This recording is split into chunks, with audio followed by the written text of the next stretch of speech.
All right, so let's talk about promises. So a few minutes ago, we've seen a way to deal with asynchronous code, and that's okay. You can see it works fine. You got the get user method, and then once the get user method is over, is finished after 1 second, we get the get score receiving the user ID, and then once the get score method is complete, then we call the evaluate result method. So after 1.5 seconds in total, as you've seen probably already. So if I'm passing a user ID with a bad score, eventually you'll get the keep training message. And if I change the user ID to a user with a better score, then what we'll get is essentially a good score message, as you can see at the bottom of my screen. Yeah, so that's what we got so far. But now let's try to rewrite the exercise using promises. So a bit of background about promises. Obviously, the JavaScript community realized that was a bit painful to deal with callback functions, especially when dealing with complex use cases scenarios. Someone many years ago, cannot tell you exactly when, but I will say probably 2008, 2009, about that time, so more than 10 years ago, someone created what we call the Q library. So the Q library was something about promises. Someone, an individual, created a project on GitHub. I mean, something we can all do, right? An open source project as an alternative to callbacks. That idea quickly became very popular to the point. As I said, I don't remember. I may be failing here, but yeah, about that time, to the point that in 2011, and that's absolutely correct, Angular JS, the first version of Angular, integrated the Q library. It was a subset. It was not the whole library, a part of the library. But anyway, so starting from 2011, the JavaScript community adopted massively promises because they were offered by Angular. Angular was the king of JavaScript at that time. Yeah? So at some point, everybody was familiar with the Q library or with promises. And it was so popular that the JavaScript community suggested to the ECMAScript standard to be added. So they, in 2015, the TC39, which is the group of people looking after the ECMAScript standard, if you remember, they accepted promises as part of JavaScript. In other words, something that someone created a long time ago probably as a side project, now starting from 2015, is part of the JavaScript standard, which is awesome. It's awesome, right? Probably, I'm sure that guy wasn't expecting such a big impact on the JavaScript community. Obviously, now we don't probably need to download the library, but we don't need it because of a good reason, because it's supported out of the box. So keep that idea in mind of that example, because I'm going to rewrite it using promises. You got that snippet on Slack. I think I sent it. Did I send it? Not sure if I sent it on Slack. Let me, just in case. Yes, I sent it on Slack before. So keep that idea in mind, because I'm going to rewrite it completely using promises. And then we'll see the differences somehow. So first of all, we got the get score method. So before, we had to write a callback, and then eventually, after some time, we invoke the callback. Okay? So we did something like that: set timeout,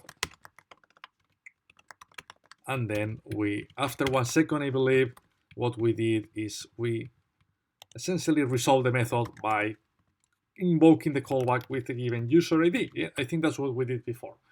So let me rewrite that function below using promises.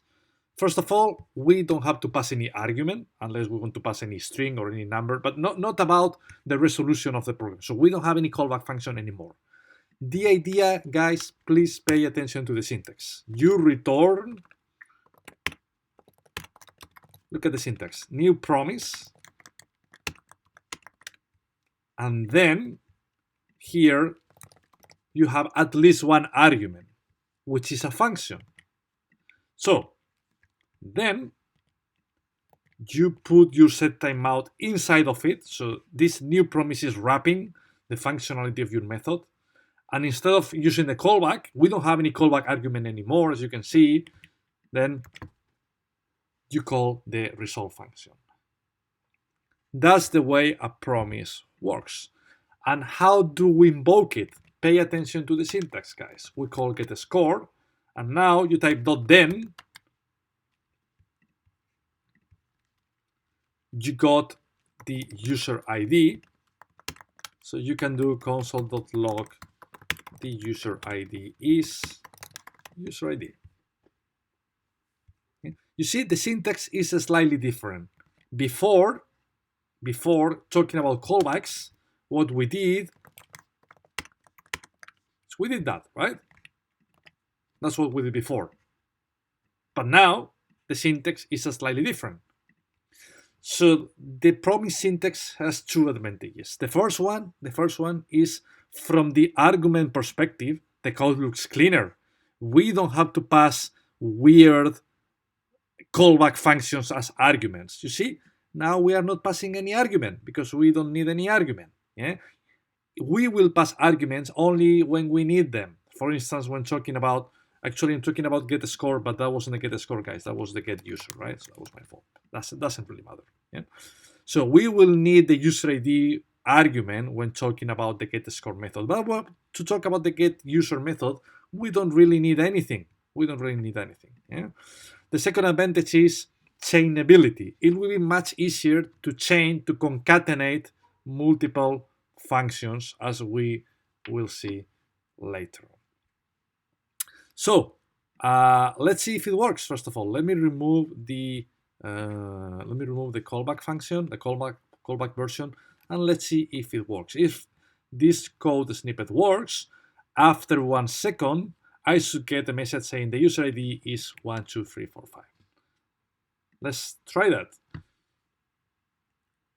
Yeah, that's correct. The user ID is 12345. Yeah, that's the way it works. That's a promise. So, questions?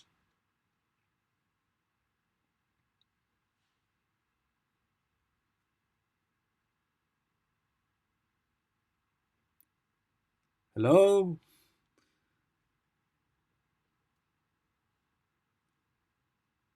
Are you still alive, guys?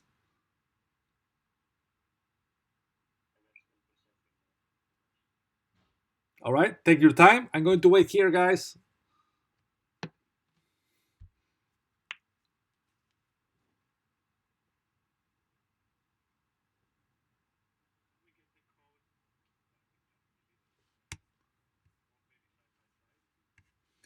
You got the old code on Slack, Panos. Or you want just to have the literally, okay, I can send you that piece of code if you want. Okay. Okay, I see. Yep.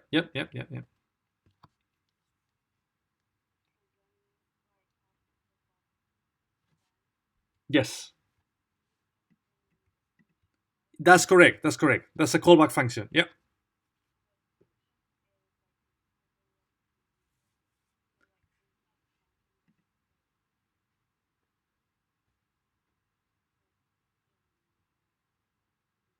Yeah, that's correct. When we call resolve, internally, JavaScript will execute the function you pass as part of the then method. It takes a while to get used to the syntax, and obviously I completely understand that.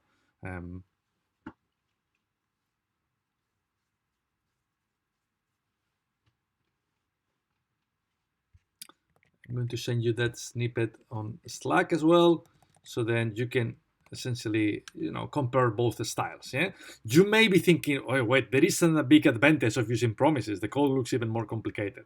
Probably in that particular case, when you get a single method, there isn't a big advantage. I can admit that. However, the more complicated your code is, the more beneficial promises are. Let's add the second function. The second function was the get score, if I remember correctly. So first of all, let's create it. Actually, I'm going to do a copy and paste. Instead of get user, it was get score. We receive the user ID. Then we have a user's dictionary, if you remember, 1, 2, 3, 4, 5, 67, and then we got 6, 7, 8, 9, 0, whatever, yeah, 38, something like that. So now everything else remains pretty much the same. However, we resolve users of user ID. So now the idea is, I got the user, and then once I got the user, I get the score, passing the user ID, and then what did we get here? We get the score, correct? So let's leave it like that for now. Yeah. So let's do console.log. The user is user ID, and the score is score. So let's add some basic breakpoints. So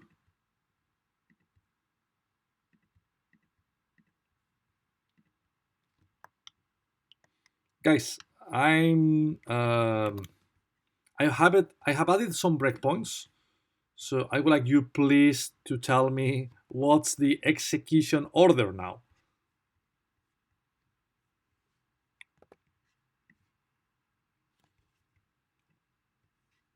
Oh, sorry about that. Let me show you the code again. Here we go. So who wants 2 points on the board challenge?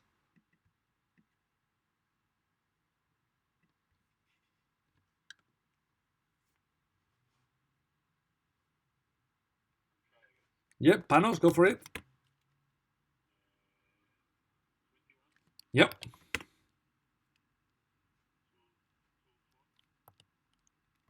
Mm-hmm.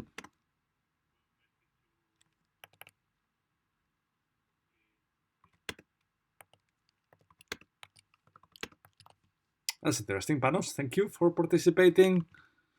Who else?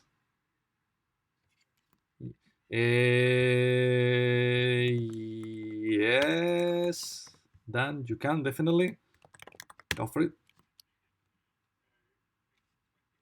Mm-hmm. Mm-hmm.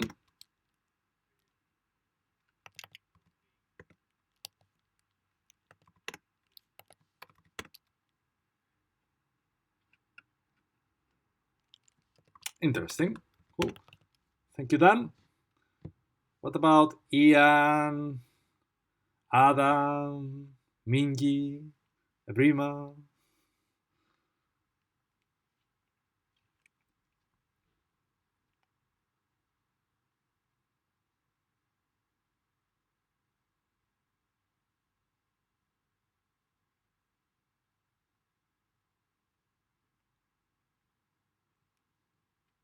Hello, guys. Are you still there? Did you commit to suicide already?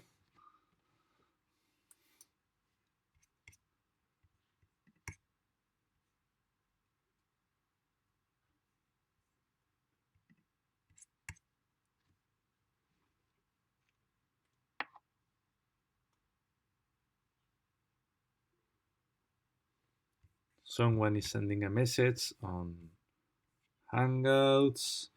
My connection is breaking. I think that was Adam. Okay.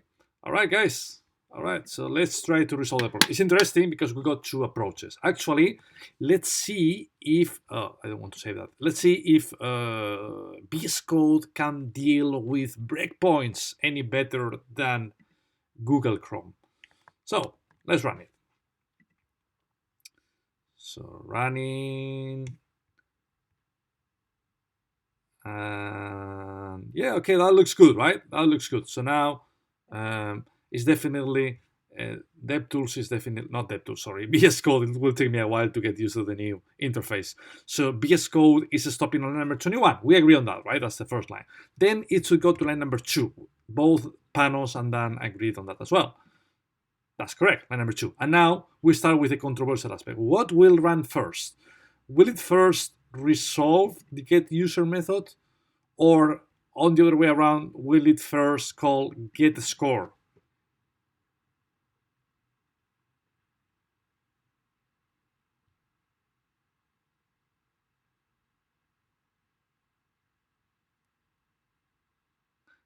Guys, am I speaking Chinese? Well, no. I didn't say that was right. I didn't say that was right. I didn't say that was right. Yeah, I'm just asking. Yeah, what is the? So what Panos is saying they make sense to me. So Panos is not very convinced about what Dan said. So Panos said, "How can we get a score before we even facilitate it?" Yeah, and Panos is right. Then Panos is right. So we cannot call line number 22 before line number 4.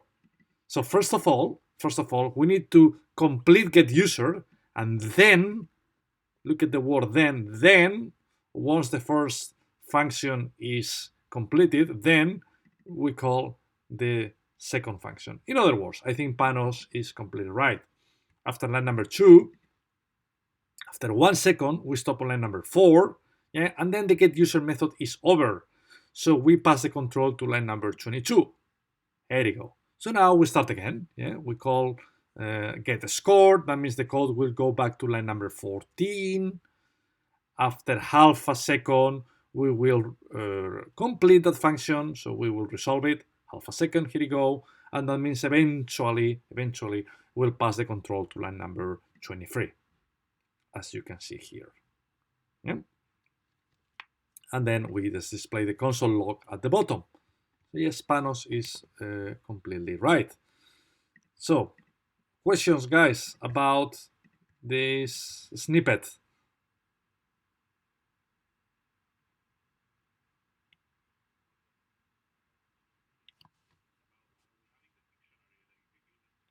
Yes. Yes. But yeah, whatever you want. I mean, we can make it more complicated if you want. We can create a function called get users if you want. And that function will return the list of users as an object. So then users equal get users. So you're right. Then we can call get users function from somewhere else. Yeah, we can do that if you want. So for instance, from here, from the get user, how can we get, guys? Can anybody tell me how can I get the same result by invoking get users function? I want to get the first key 1, 2, 3, 4, 5 associated to the get users method. How can I do that?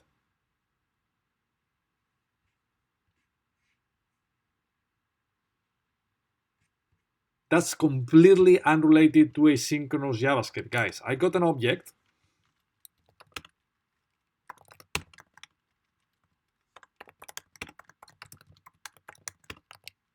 Yeah, quotes are optional, so they are not going to have any impact here. So if I got an object like that, and the question is, please tell me the first key of the object. How could you solve that problem?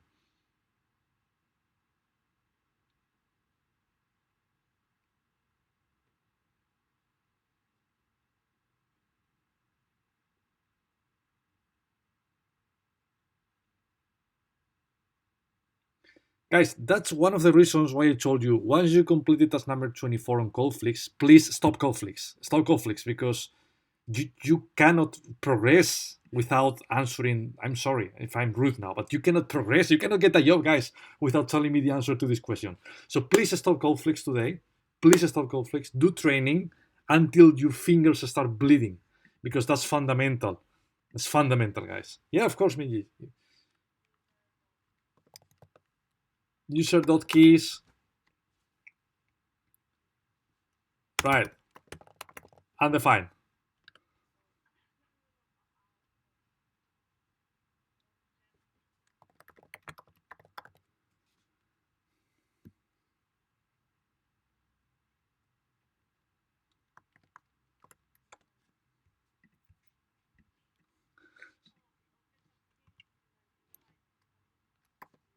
Yeah, brilliant. Thank you, Minji. You got the job. You see? That's fantastic. That's fantastic. Object.keys user, that will return an array with the keys, name and age. Be careful, guys, because according to the JavaScript standard, remember that keys don't have any particular object. So we don't really know if that will return first the name and then the age, or on the other way around. We cannot ensure the order will be any specific, because that's an object. But that doesn't matter. That will return an array, and regardless of what the order is, it should remain the same forever. Yeah.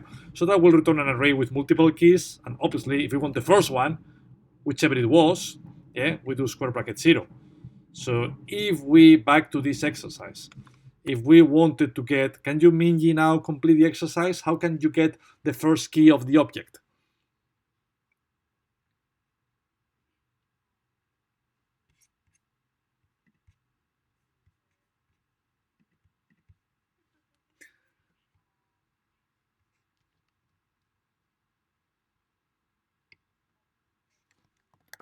Object.keys, and then what else? Yep.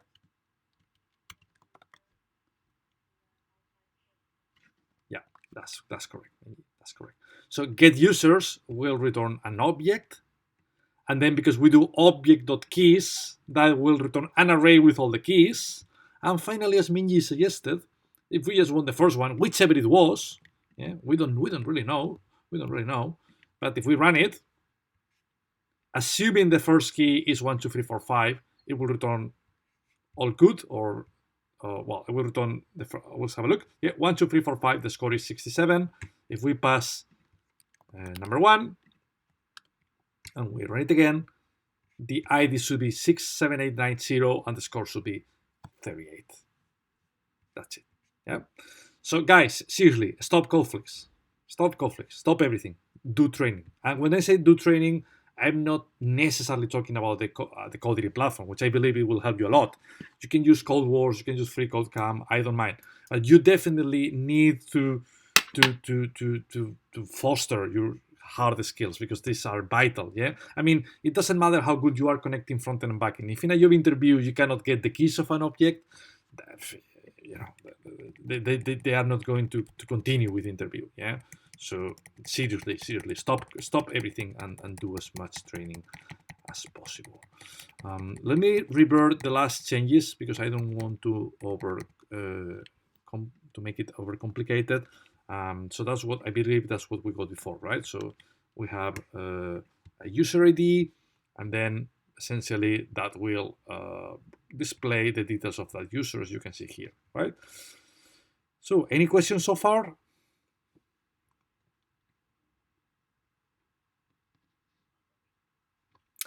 Cool, awesome. Thank you, Panos. There is a way, guys, to simplify that piece of code.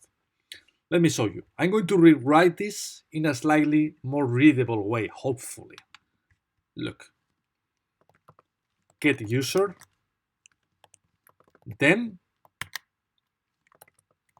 get score, then, and then you display the console log. That's the same. That code is equivalent to that code. You see the difference? It's mainly on this line. So when you do that, that means that the output of the get user function, what's the output? 1, 2, 3, 4, 5, right? Because that's what gets resolved. That output will be the input of the following method, which is get the score. Yeah. In other words, 1, 2, 3, 4, 5 will be passed from here to there. Yeah? And I hope you agree with me. That helps a lot when dealing with multiple functions. We can easily create a chain of asynchronous methods because we can do this, then. You see? I hope you agree with me. That code eventually, obviously having different functions here, doing different stuff, will be more readable than having a callback hell. Let's see if it works. So if we run it again, now it should display 1, 2, 3. Oh, that's throw an error. Oh, wait a minute. I did. Oh, of course, because then I cannot display the user ID here. Yeah, that's the only problem. Yeah, because I'm not using the long version. You see, with the long version, I can access all the variables. With that version, I can only access in a given piece of code the output of the previous one. That's the only caveat. So that doesn't come for free. But if the only thing we want to access is the code, the score of the user, then if we run it again, hopefully that should give us the score. Here we go. You see, the score is 67. If we pass 67890, and then we run it again, now that should return the score is 38. You see? Then it works. Questions?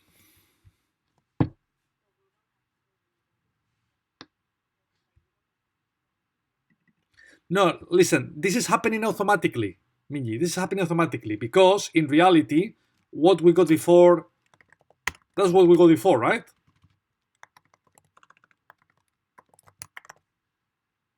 That's the same piece of code. So when you got that structure, you see, this is like, do you remember, guys, when talking about hooks and stuff like that? We got a button on React, button on click, and then we did something like that. I don't know, update counter. If you remember, guys, when talking about hooks, we had that, right? And then we said, when talking about hooks, you can, instead of calling a function that calls your function, we can simply save a reference like that. So whenever React calls the onClick method, it will call our method automatically. So this is some sort of shortcut. It's a shorthand. It's a simpler way of calling the same function. So you can do that. That's absolutely fine. That's absolutely fine. Or if you want to simplify your code, you can also do that. So let's create another function to evaluate the score. Evaluate the score. It will receive the score, and then imagine that this is asynchronous as well. So after, I don't know, 200 milliseconds, it will resolve the same thing. If the score is greater or equal than 50, then good job, else keep training. So can anybody tell me how to deal with the new evaluate the score function?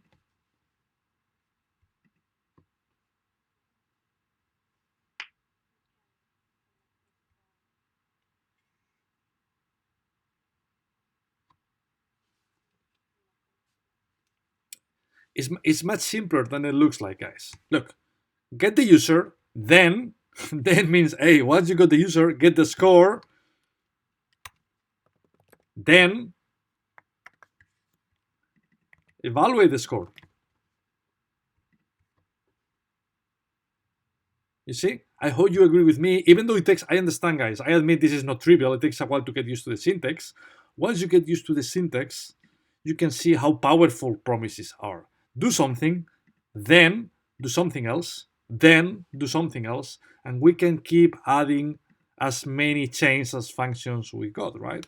And eventually, then what we will get here is the output of the evaluate score. What's the output of the evaluate score? Whatever we are resolving.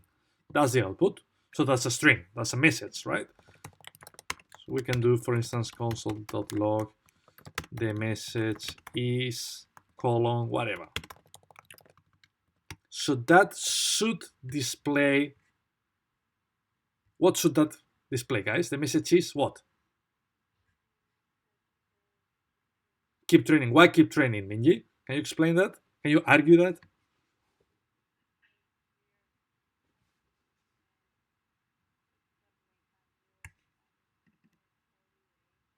Yeah, that's correct. That's correct, Minji. So we get the user. That will return using promises 67890. So then the next function in the chain, get a score, will receive the number 67890. So what will that function return using promises? The value associated to user 67890, which is 38. So the output of get a score will be the input of evaluate a score. So score will be, as Minji said, 38. And then we simply decide what message we want to give the user based on number 38. Because 38 is not greater or equal to 50, then we should return keep training. Let's see if that's right or wrong. So let's evaluate it. So now I'm running the snippet and you can see the message is keep training. Of course, you can add breakpoints if you want. So for instance, when you add a breakpoint on VS Code, let me add a breakpoint on line number 22. And if I now debug it, I hope eventually it will stop on line number 22. Here you go. And that means that I can, for instance, evaluate the value of my variables, if that any helps to understand what the hell is going on with my list of arguments. Yeah? Questions, guys? Yep. Mm-hmm.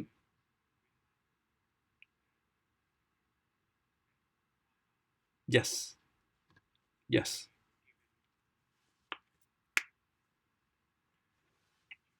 Yes.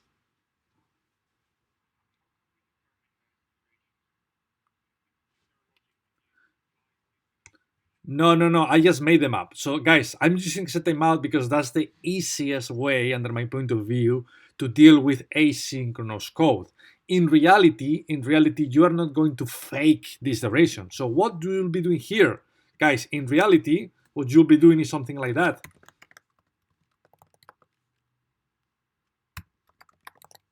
Yeah, you'll be obviously that's some sort of pseudocode, right?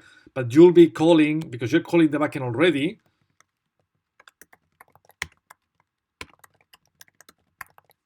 Yeah, don't take that literally, but that's pretty much the idea.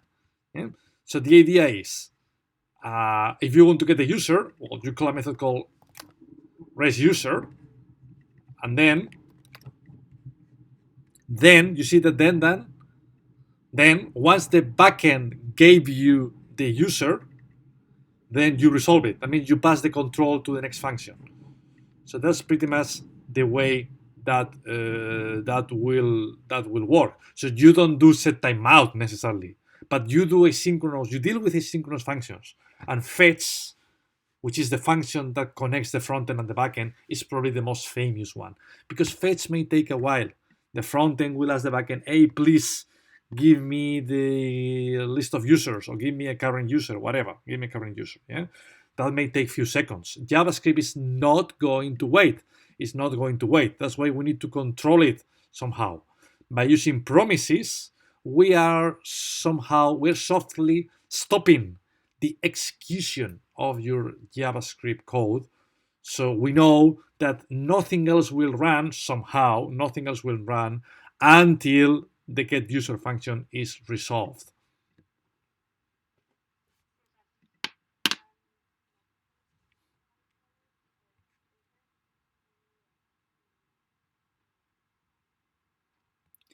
Yes, yes, Minji. The then method is something related to promises. It's just a syntax. It's just a syntax. Why, when you create an array, would you use square brackets? Because that's the syntax. So why you use the word then? Because that's the syntax.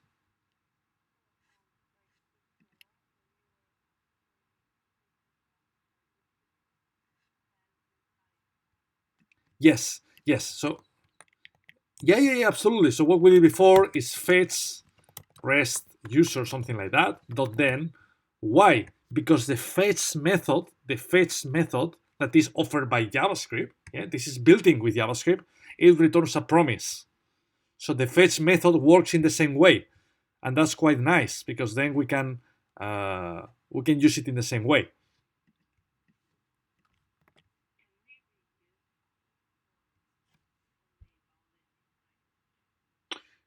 Can we? Yeah, the promises are only valid as part of the function they belong.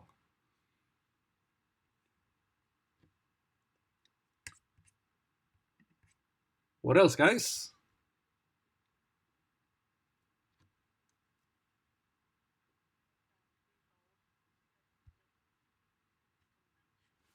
Can I rename it? Guys, can I rename resolve to Minji? Yeah, of course. Why? Because that's simply the first argument of that callback function. It will be weird to call it Minji, but technically speaking, if I run it, that will work. Yeah? Because that's a callback function, and the callback function is executed, and then it returns keep trading. So according to the convention, we should call it resolve. Guys, I got a plan for you. Please, seriously, you got until lunchtime because this afternoon you're going to run the brainstorm session. My personal advice is stop everything. Stop everything. And please go to DevTools or go to VS Code. I don't really mind. I'm pasting that on, on, on Slack. And please play around. Play around with the exercise. Try to make it a bit more complicated. Add a new function. Prove that you can send data up and down. Just play with it. The reason is tomorrow we're going to run the last series about asynchronous JavaScript, and we're going to use async await, yeah, which is the super cool new way of simplifying that code. But please, please, please, please, please don't underestimate callbacks. Don't underestimate promises because they are necessary. Even though the future is about async away, you don't want to get a job in 5 years' time, right? You want to get a job now. If you want to get a job now, it's fantastic to know async away. That will open you some doors because that's something super cool. However, being realistic, you'll have to deal with promises and you'll have to deal with callbacks. So please make sure, guys, you practice because if you don't understood these workshops, tomorrow you'll probably be lost. And it will be a pity because I think tomorrow's workshop is beautiful because it proves how to simplify that code. But if you don't understand the complex code, you probably will struggle to see the value of improving it. Anything else, guys?